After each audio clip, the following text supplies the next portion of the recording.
Good morning, everybody. I am Arden Thomas, Water Resource Manager with Kittitas County. And I'm Katrina Strathmann. I'm a riparian ecologist with the Fisheries. And we are here today to provide an overview of the project that we have submitted funding application for the targeted investment plot, as you heard earlier. To really do some exciting implementation work in the area that you're looking at right here. First, we wanted to start with the basin context into the Yakima Basin, and what we have shown here are the 5 ideal floodplain reaches that were identified, studied, and prioritized by Dr. Jack Stanford in 2002. I'm really prioritizing the opportunities in these areas to support process-based habitat restoration to support salmonids. If you click question is like double duty. Our project, it's in the lower portion of the Kittitas alluvial floodplain. The Kittitas alluvial shown right here. So zooming in on the Kittitas floodplain with the next slide.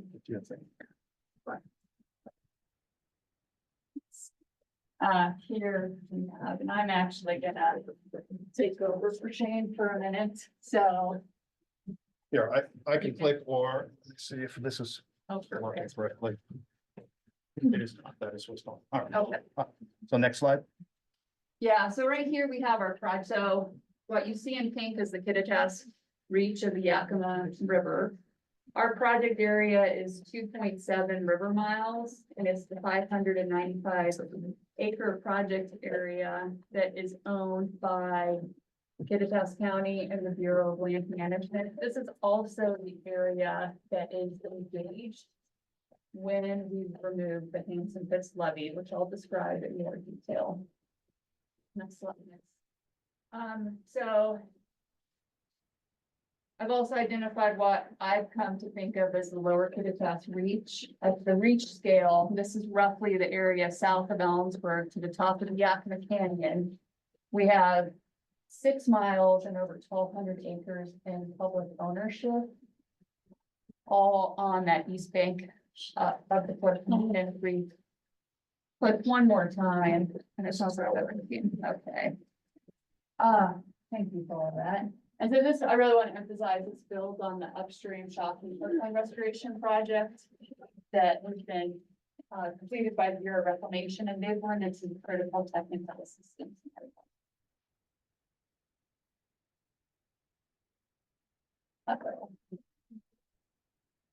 Okay, so here's a zoomed in on our project size and approach again. The project area is really defined by that floodplain that gets activated when we remove these levee structures right here. That's the Hanson that's floodplain. So we are looking at the extensive earth movements that's needed to support that. A suite of engineered wood structures that again support that activity, and a really extensive revegetation component that's needed to support a project of this size and magnitude. The design for this is all fully integrated, but the project management and contracting is being split. It's a heavy load. We're splitting it between 2 organizations, with Kittitas County really taking on the earth movement and engineered wood structure component, which will be handled under one construction contract, and then the revegetation component is being led and managed by Mid-Columbia Fisheries. Super excited about this partnership. Mid-Columbia Fisheries frankly has expertise and capacity that the county does not have, and it's really an important component of making for a successful project. Okay, so the problem that we are trying to address is the legacy of floodplain disconnection and channel modifications, frankly, up and down the Yakima River, and that's in addition to other disconnecting features like roads and railroads. Zooming into our project area, I really want to emphasize we have an old levee map. I don't know who created it. I'm so grateful that we have it, but it shows especially in the fifties, it was very much in vogue to build and extend levees and actually use some pretty extensive channel modification. That angle right there is not what rivers do. And as a result, we have never been able to provide successful floodplain management with the Hanson Fitz levee. What we have done is disconnected that floodplain from ecologically significant flows. So this is a site that should be flooding every other year, if not more frequently, and it takes a pretty significant event to see water across that floodplain.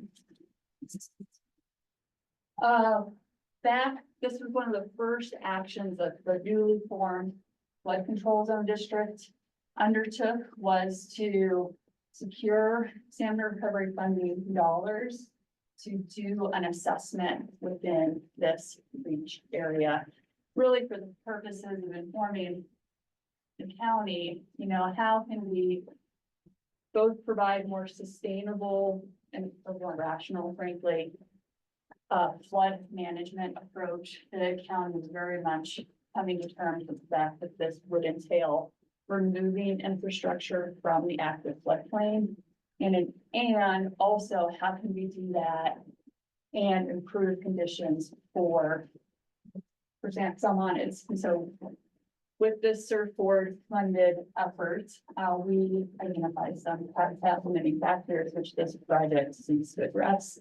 Really, I'm repeating myself, getting back to that floodplain disconnection, and that we should be prioritizing actions to remove levees, to connect not only those lands, side channels that had been disconnected, in addition to levees, because like historic diversion structures that are no longer needed. And really, there's a recognition that we have disconnected land that otherwise would be highly productive habitat for salmonids. So really prioritizing, reconnecting, and restoring cut-off side channels. It lists ponds too. Something that I want to emphasize is these large gravel pits do not provide suitable salmoniid habitat. They're too warm.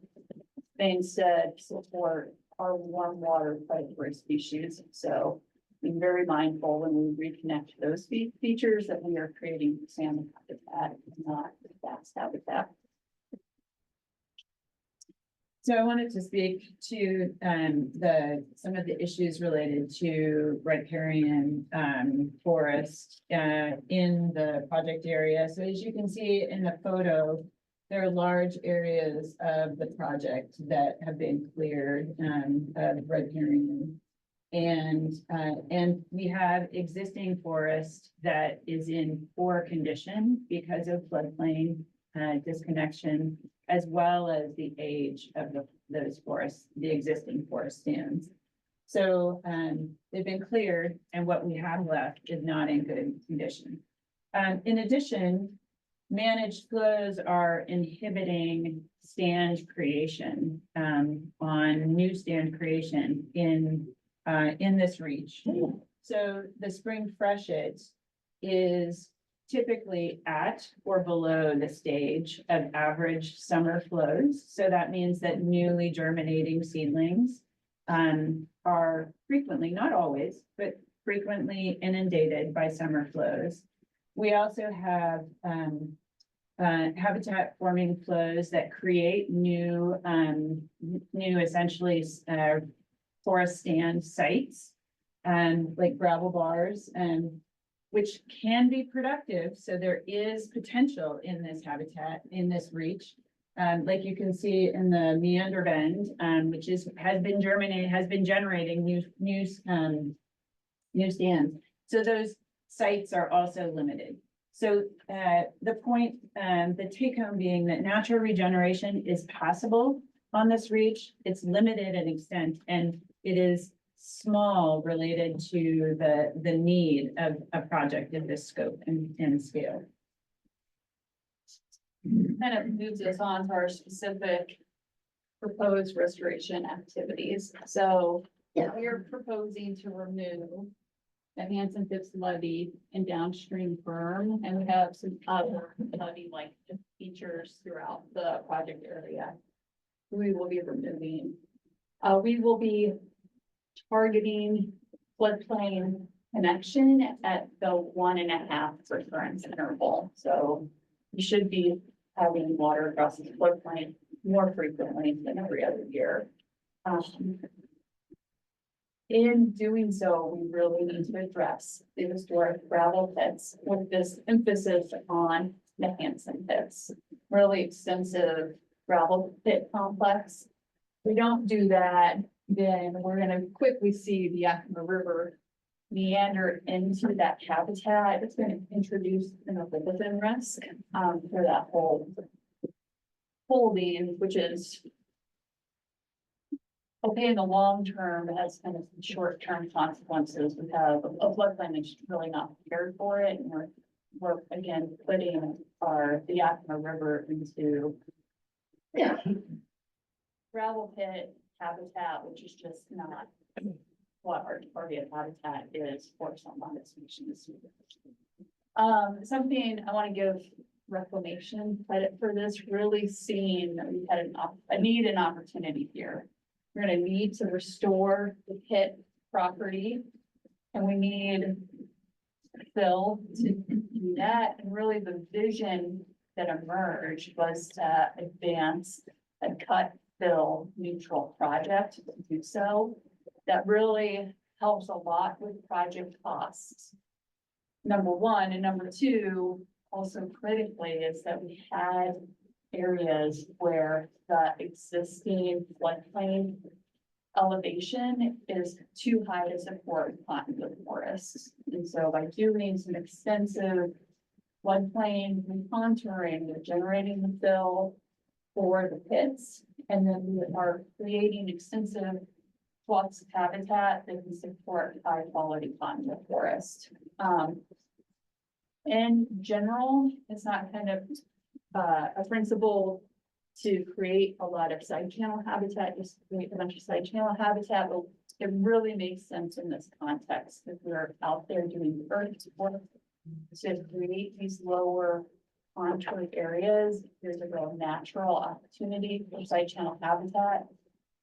When we had a fluvial geomorphologist take a look at this, he really established that the amount of side channels that we were proposing made sense in this context and were expected to be stable over time. And then large wood throughout this project area, really for the purposes of directing flow, creating scour pools, promoting bed load deposition, and increasing channel complexity, providing cover. So as Arden mentioned earlier, the riparian element of the project is really integral to the entire floodplain reconnection development.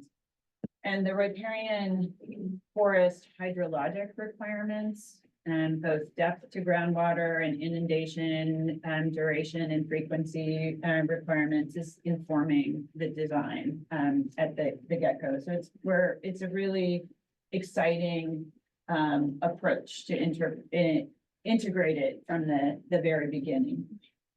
So this project really is focusing on creating roughness and shade in the restored floodplain. I love this image. This is one of our early action restoration sites that was planted in 2020 within the project area.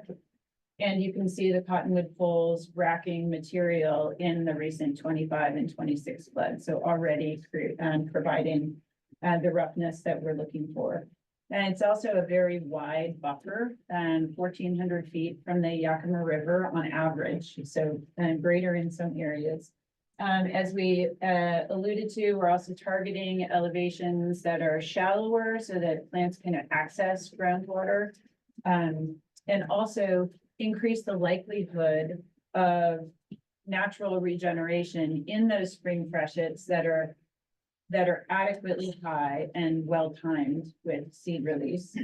We're also proposing a diversity of planting methods that are specific to individual locations that are innovative, they're specific to keeping costs down and based on when what the likelihood of success is based on previous experience. Phasing is already happening in terms of the extent of this project area. Beginning in 2020, we will have planted 42 acres of riparian habitat by the end of fall of 26. So this fall we'll have 42 acres in the ground, and there's 105 acres of cut fill that will be also riparian habitat through this project. So final element is this 3-year stewardship, getting plants to establishment, and that's really protecting that initial investment in the first year. So really kind of the opportunity and the target here is to really improve conditions for specifically juvenile rearing for a whole host of species, ESA and deer steelhead, spring chinook, and coho really being the target there. I won't go in a lot of detail about this, just really emphasize that this life stage is a perfect bottleneck for a lot of these species. I will mention that we have some broader species and benefits. Coho spawning, beside channel habitat, we do have a picture of a coho adjacent to the project area. Are expected to utilize this habitat. Sockeye and bull trout migrate through this section of the river, so and this is identified as critical epilogue habitat for bull trout, so opportunities for bull trout for foraging or for thermal refuge or sockeye for velocity refugium and holding areas would also bring benefits. I'm just gonna say that this is priority restoration actions and priority reach, and really emphasize that the local technical advisory group has identified this local project, which our project falls under. We do have some challenges. Maybe before I get to challenges, really want to emphasize, given the amount of public land that we have in this area, we really have an incredible opportunity to advance a project at a really exciting scale. That said, this day and age, even when you can return us, there's always some infrastructure that you have to be mindful of. There's always challenges. And that's even before we get to the plot, which creates some challenges. So our summer irrigation flows oftentimes are our highest annual flows that we don't see are more significant snow melt, spring flows, or winter flows. I mentioned that we are targeting inundation at the 1.5 recurrence interval. Our summer irrigation flows approach like 1.25. What this really means is that we need to set the activation target right in order to have a successful project. We've had a fairly significant design modification, which we're really excited about, going from conceptual to 30%, which advances and kind of a relevant oxbow feature within the pits. And what we are really seeing at this design stage is that it is really difficult to advance this model and be hitting and to be activating at the 1.5 recurrence interval. So this has been a rigorous, this is what we're focusing on right now. I think that it's very likely that we will go back to the conceptual design, which really had us doing a partial fill and really emphasizing getting elevations that are right for cotton and forest here, instead of advancing this possible future. A real challenge with current approach is that we're activating so much that in most years, we're just creating a bunch of very shallow depth, large expanse wet areas, which is not the habitat that we are targeting to address limiting factors. So it's possible that you'll see 60% decline, really different, and I want to hear about that, why that is. We were also seeing that this approach was, in addition, not creating the type of habitat we wanted and really escalating the vegetation. I want to emphasize just a few things and then we're out of time. One, again, this is the culmination project. We are really excited about, really building on efforts to develop a strategic plan to acquire 425 acres have been acquired to make this project possible. 40 of those acres were made possible through a previous targeted investment fund. And then, utilizing this funding to get through the design process and to get a jump start on some of this revegetation that's needed. Our funding picture, we have a total project cost of 19.9 million. Our total support request is 6.9 million. I rounded there. So really just want to emphasize, we are looking for to fill that funding gap to implement this project in its entirety and to make sure that the revegetation component, which is critical project success, not only gets in the ground, but gets the 3 years of maintenance that it needs to be successful. So, the targeted investment funds would have a significant impact in this project being able to be implemented, and as intended with the targeted benefits that Arden described.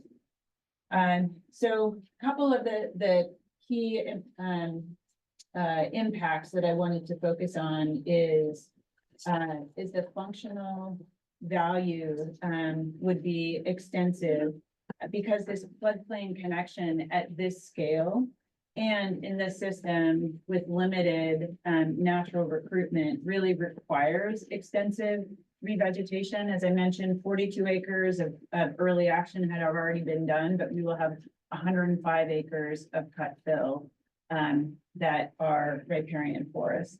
It also is really key in cost effectively decreasing the number of mobilizations and the associated then overlapping periods of stewardship. So we're talking about not just initial mobilizations that would be required for a lot of piecework grants, but then overlapping periods of timelines to plant establishment. So the targeted investments program, one of its primary purposes is to accelerate on the ground pace and scale of project implementation. And I just want to reemphasize that this project is creating or reconnecting 5.15 stream miles of side channel habitat in a 595 acre area, floodplain area. So these funds would increase the certainty that the entire project would be implemented, as I said, achieving the intended benefits. And with that, if we have time for questions. Yes, we have 10 minutes.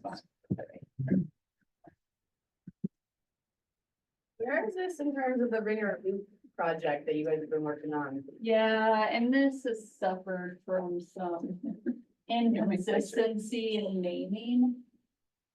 I'm sure you want to go.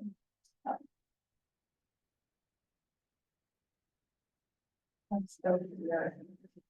So some people have used kind of Ringer Reach to describe this project area.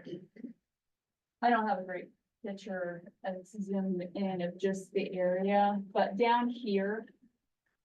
Yeah, down here we have Ringer Loop Road. And so I've been conceptualizing like the Ringer Reach project to really kind of discuss the project area just downstream of where we're talking about. I'm gonna see if we happen to pick it up. And it's right here. This is Ringer Loop Road. It's right off the map. It's There's built- virtual just below the image on screen. Yeah, just below the image on screen. So in this little area, we've actually have been seeing lateral migration of the river. The good news is we bought the correct side of the river. And in part, it's because we've been seeing this lateral movement and it's been particularly pronounced in the Bringer Road vicinity. It was the road formerly known as Bringer Loop. It's now Bringer North and Bringer South. So, just upstream is kind of short answer. The longer answer is that sometimes the term ringer reach has been applied to this general area.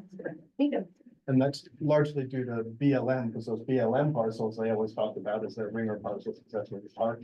And those are part of this project, and that's a great thing, is to see that's now the full reach across all the ownerships.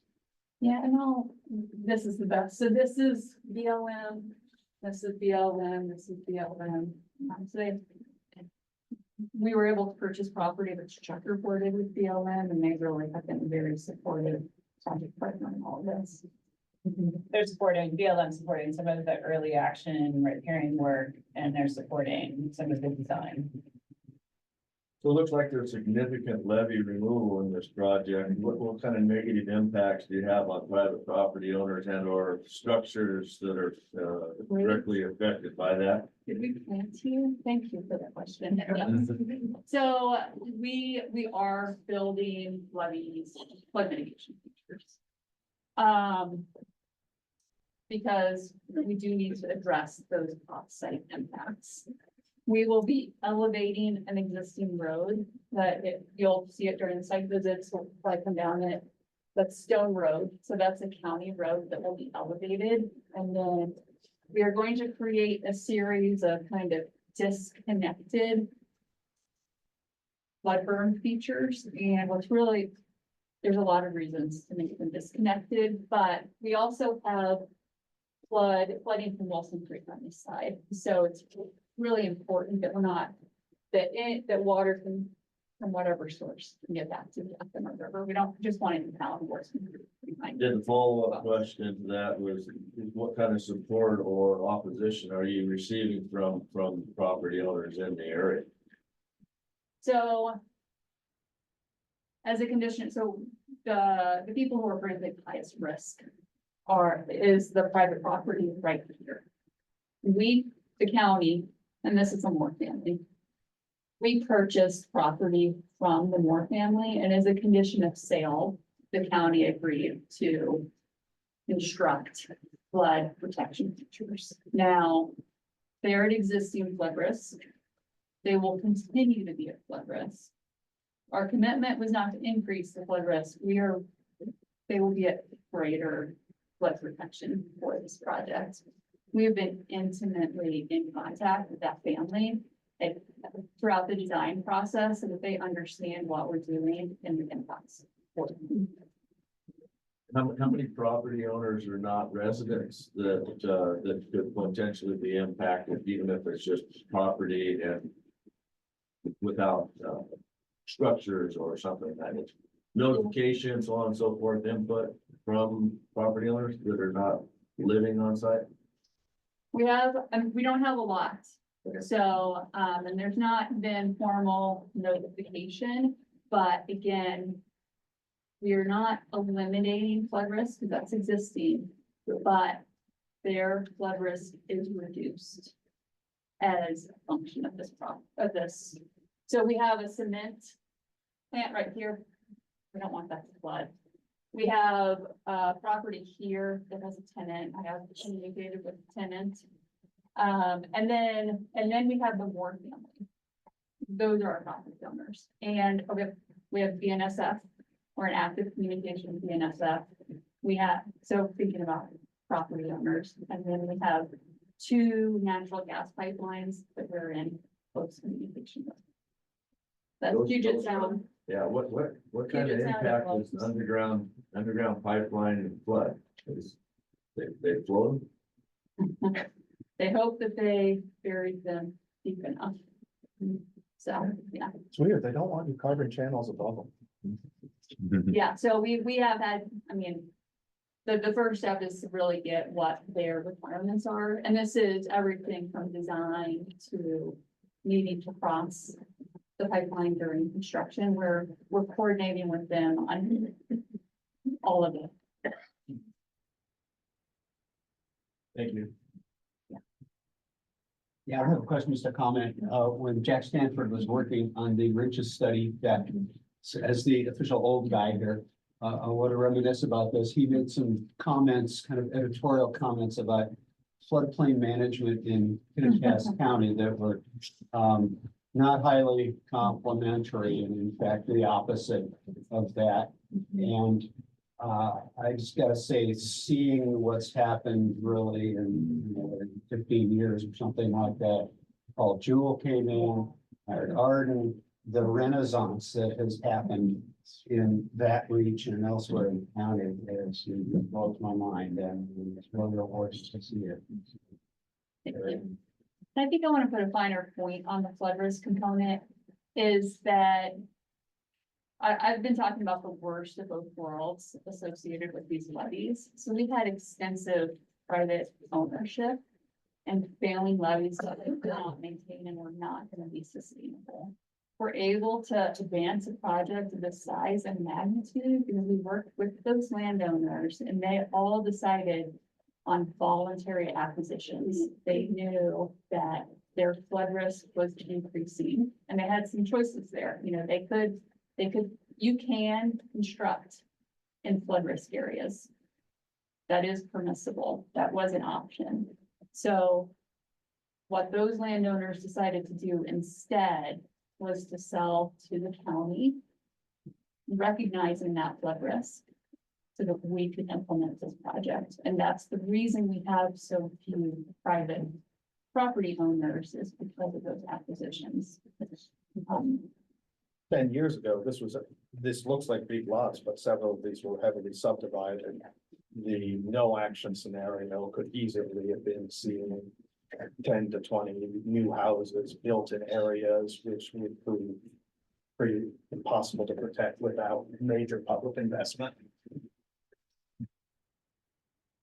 So high flow events like we had this last year, is this gonna have any effect downriver? As far as holding the water? It'll so probably hard to specifically quantify it, but as a general statement, anytime you're spreading and slowing that water, you do have downstream benefits. We're not gonna have a measurable reduction in stream elevations downstream, but we're definitely helping kind of stream power and erosive forces. So the real target in our kind of analysis has been, you know, what are we doing kind of adjacent property owners and making sure that we're designing our project right. But you will have those. You have the general benefits that you have by not trying to constrain your river. And the reason this levee is not sustainable, number one, it's right on the river, and we decided nearly a right angle made sense. That was always gonna be a problem, but we also have an upstream levee on the opposite bank, which is directing those erosive forces right at this levee itself. And we will talk about that levy later today. Oh, no, Jeffries, you're in my budget. I saw that, Brent, it looked like you had a follow-up. Did anyone else have anything they wanted to get in? Just a small. JV? On your species list, I didn't see the directly listed, but I would add them, because utilize impact space are kind of above and below that, and that's important and food source. Wonderful, thank you. Thanks, Davey. Brent, did you say no? or- No, it's fine. Okay, cool. I appreciate everybody's time yeah. and questions. Yeah, awesome. Thank you both.